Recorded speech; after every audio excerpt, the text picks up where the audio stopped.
my ex for 7 years, married for 5. It felt like love at first sight, and everything felt so natural when we met. After about 2 years of dating, we decided to tie the knot. But welcomed our baby boy, 4 male. He was a pandemic baby, so my wife ended up quitting her job while I continued working as a line cook and started doing Uber Eats on the side. After things went back to normal, my wife told me she doesn't want to be one of those women who loses their passion after settling down. So she went back to finish law school and take her bar. Of course, I wholeheartedly supported her, and we tried to make it work. After she passed, she immediately got hired at a firm downtown through the help of her friend Dumbo, 33 female. This is where the problems started. From the get-go, my wife began making good money. Good enough that she told me to quit my job and take care of our son full-time as she wouldn't have the time. I said no. I love my job. Cooking was my passion and even worked my way up to full-fledged chef. My biggest regret in our marriage had to have been her talking me into leaving, but I did and became a stay-at-home dad. Slowly, our married life began deteriorating as she started to pull away. She'd work long hours and barely spend any time with us. She'd go out drinking to network with her work colleagues on the weekends, sometimes even going out of town. At home, she'd always just be pissy with me. It's like her personality did a complete 180. This wasn't the sweet, nurturing girl I fell in love with all those years ago. Our intimacy became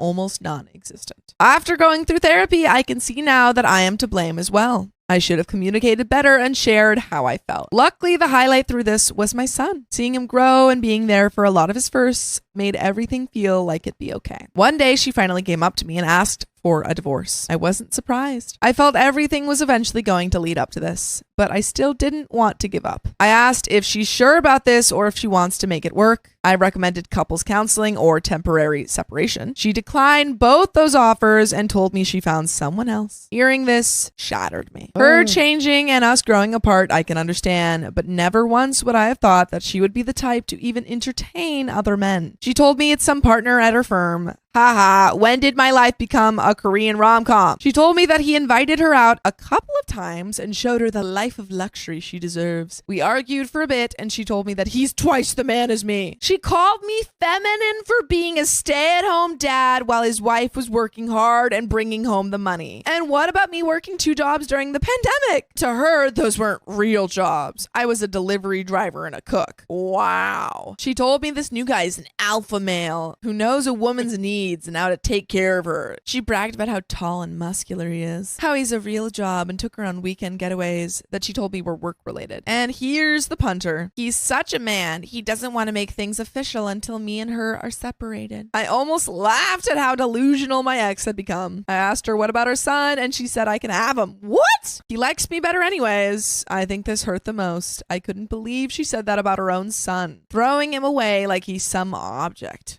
For the first time, I couldn't recognize the person in front of me. I won't lie, I did let the anger get the best of me and said some hurtful things back. I could tell she was taken aback by this, probably because I almost never get that angry. She turned around and left. After she left, I cried my eyes out for 2 weeks, hoping she'd call and come back. I don't know, I don't love her anymore, but life without her feels so scary. The only thing that kept me going was my son. I knew I couldn't turn to the bottle or go down this dark path because of him. I managed to beg for my job back and they rehired me for some weeknights only, which is better than nothing. I spent the next months just putting my head down and working in silence. The divorce proceedings were moving quickly, and before I knew it, it was official. The worst part about this was I felt like I had no support system. On social media, everyone was praising her for being this strong, independent woman who broke free of some metaphoric shackles. Like I was some villain holding her back. And not a single person messaged me on how I'm doing. And thank God they didn't, because this is what made me want to try therapy, and I haven't looked back since. For all those that are unsure about therapy, I'm telling you, it works. Now, fast forward to this week, I received a phone call from an unknown number, and when I picked up, it was my ex on the other line, bawling. She told me how her alpha male boyfriend found someone else, and she's too afraid to confront him because he's a partner at her firm.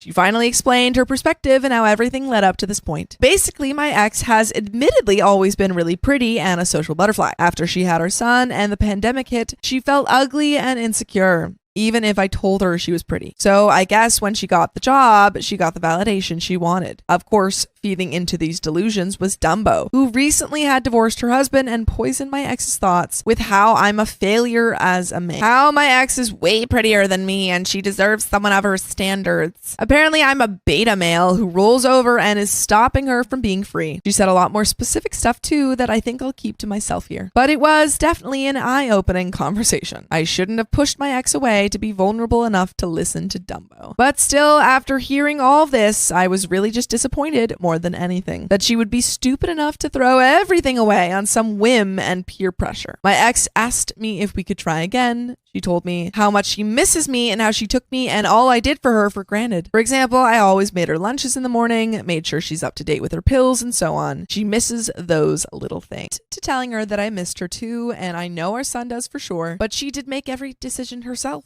And what if things worked out with the other guy? I'm not some consolation prize she can come running back to. She cried and told me that she wanted me back a week after she left, but was too prideful to call. Don't care. I firmly told her no and hung up. Since then, my phone's been blowing up from friends and family that I'm heartless, that my wife was vulnerable and taken advantage of, and instead of picking up the pieces and helping her, I'm leaving her to fend for herself. I respect her father a lot, so I heard him out. He wants me to come over for a resolution/intervention this weekend and bring my son. They just want a conversation to hear both sides and see if it really is resolvable. I'm attending, but I'm going to stay firm with my answer. But all the recent messages have been making me rethink my stance. I just want to make sure I'm not in the wrong before I attend. So am I the And let's go. So I seen this video on TikTok, man. I was just randomly scrolling, and she did a great job reading this story. Let me say that if this is a real story, which more times than not, it probably is a real story, she did a great job. I listened to this whole thing. I stopped what I was doing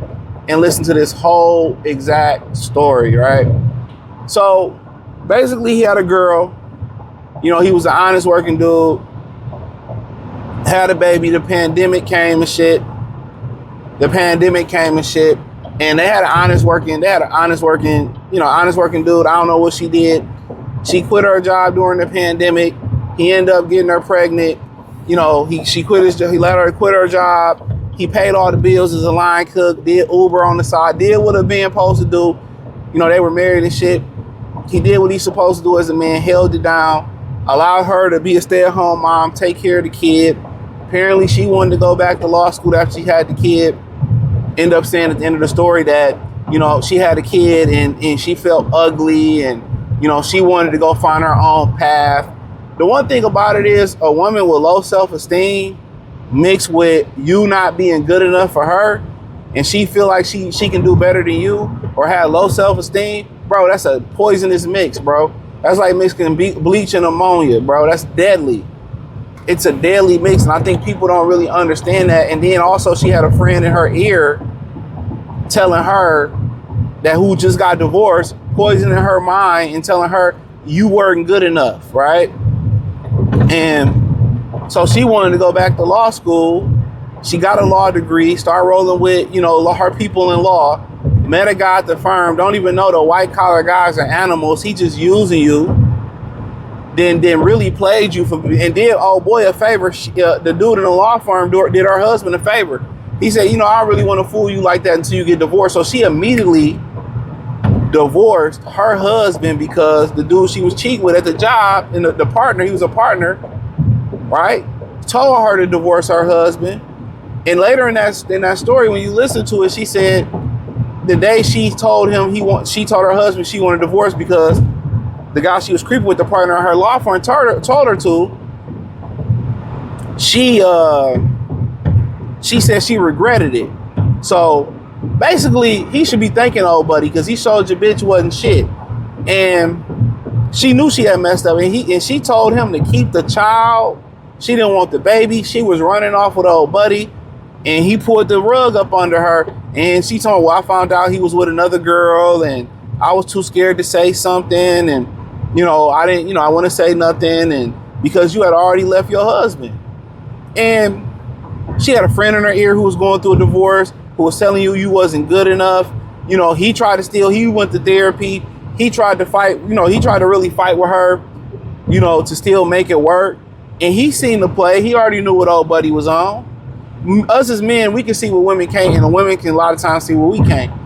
But she didn't understand it.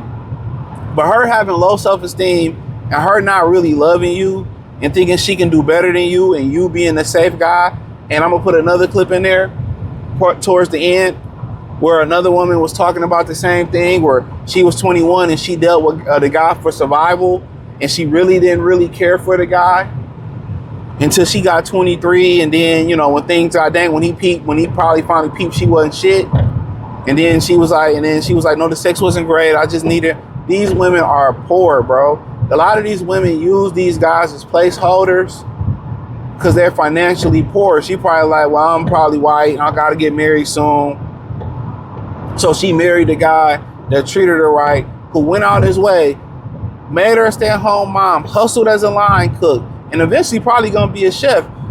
Quit, you know, hustled the Uber Eats. He said he quit his job. I can't remember why he said he quit his job and they let him come back on the weekends. Did the work on himself. And you come here and you tell him, well, I want a divorce. Fuck that. Because the dude I'm fucking at my job told me to do it. And then he played you. And now she tries to come back. You left your son. Said, I left your son. And people in the comment section were saying, well, dude should probably get a DNA test on his son. And he probably should. You left your son. This is a woman he said was going great. He loved her. And she told him that he was feminine. You know, he was feminine. This new guy was an alpha. He was tall. He had muscles. You know what I'm saying? And you was weak. You was a beta weak male. You know, and you telling her, despite she saying after having a kid that she didn't feel pretty, your validation of telling her that you're beautiful and I love you wasn't enough. Now, what's funny, if he told her you an ugly fat bitch, get out of my face, she would have stayed with him.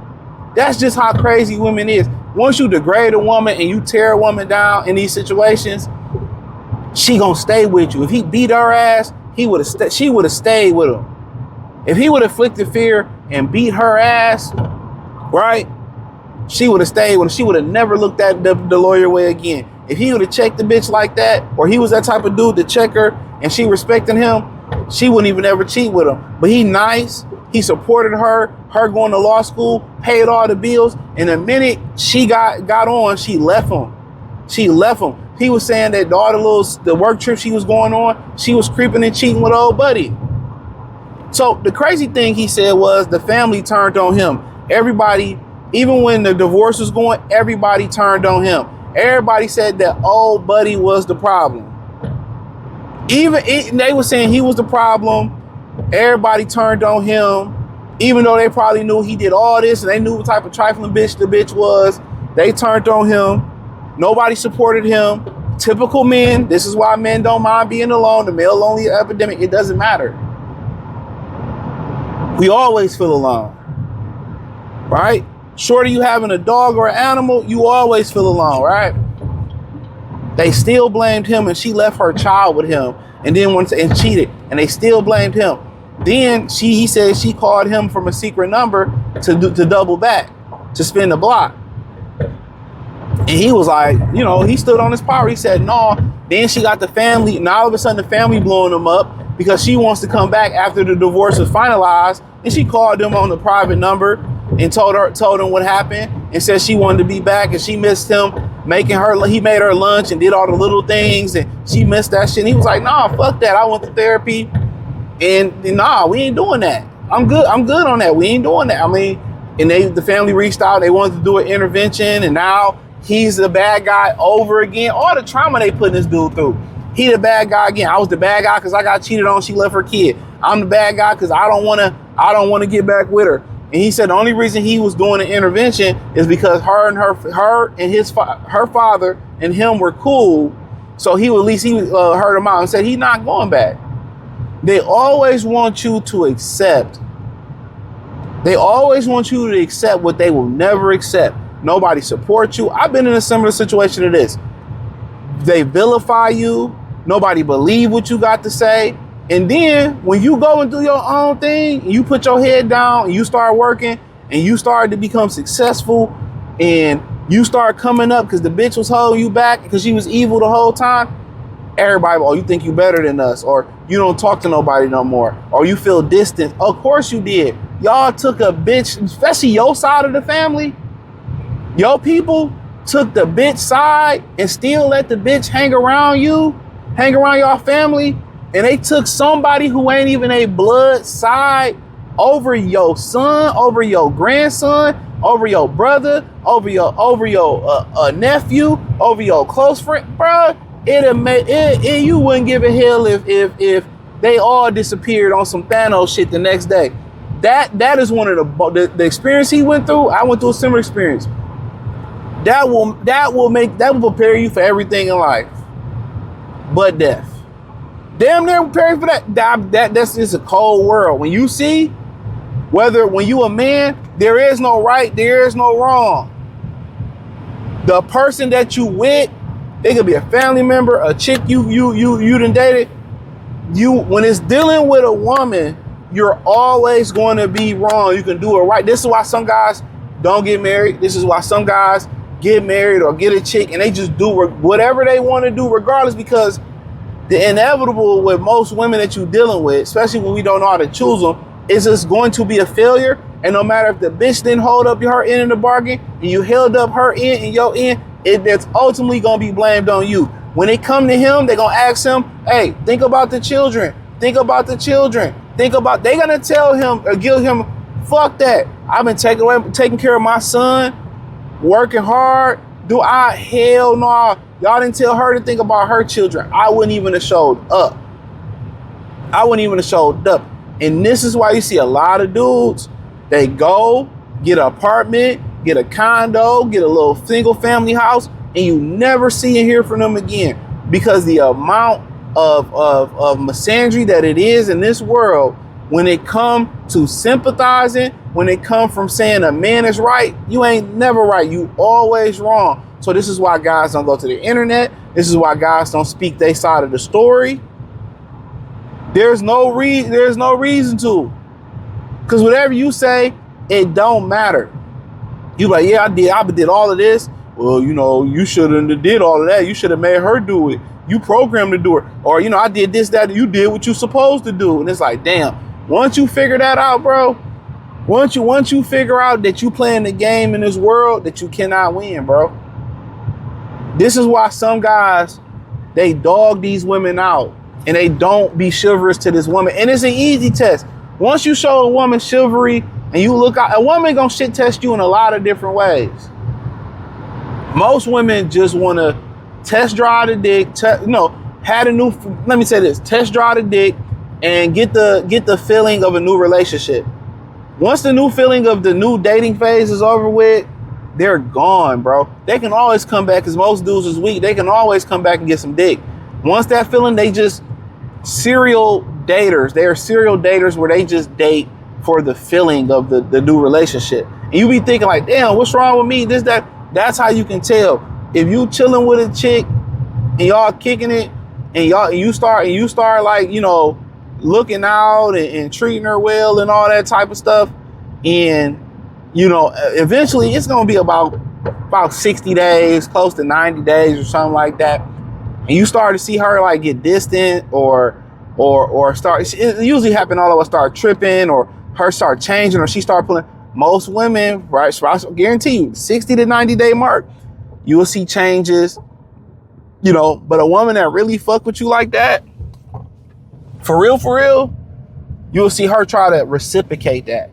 You handle your business, you give her, she might have needed a favor, needed some bread, you give it to her, you come through, help her out, her faucet was leaking, you fix it. They try to reciprocate that, hey, I want to make this for you, I want to take you here.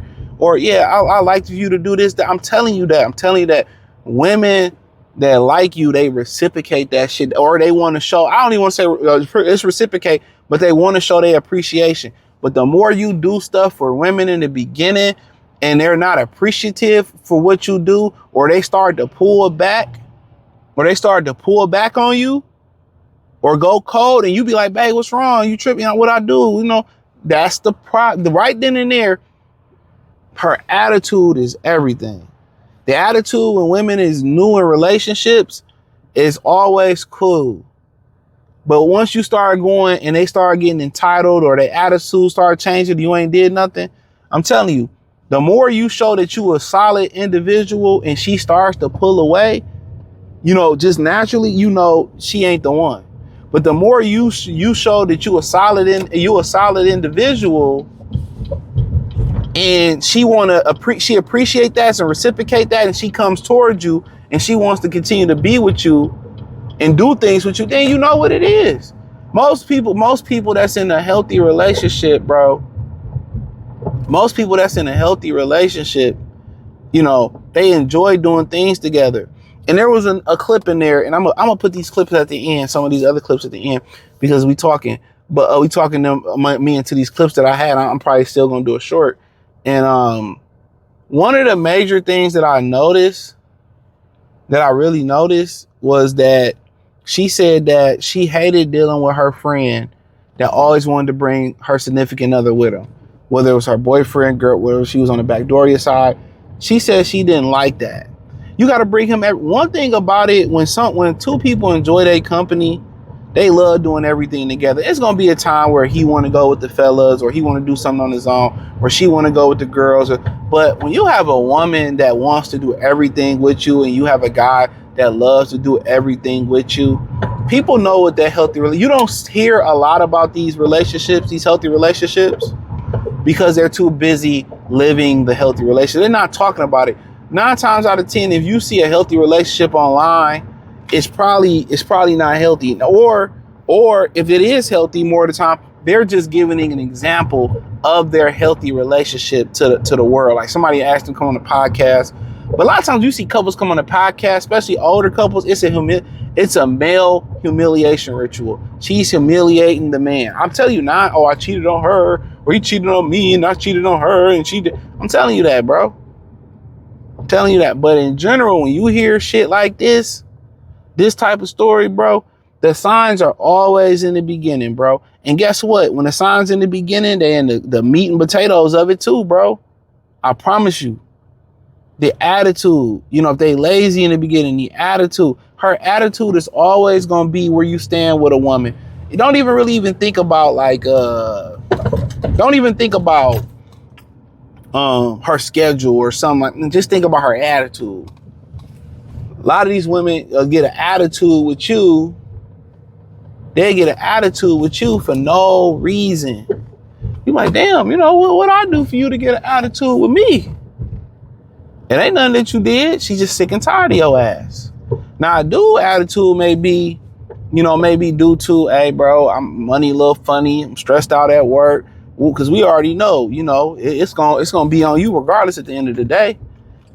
It's hard to find some good help or somebody that really want to help a dude, you know. So we already know, ain't no, you know, it is what it is. So, but in general, bro, you know, when you dealing with these type of situations, the signs are always in the beginning.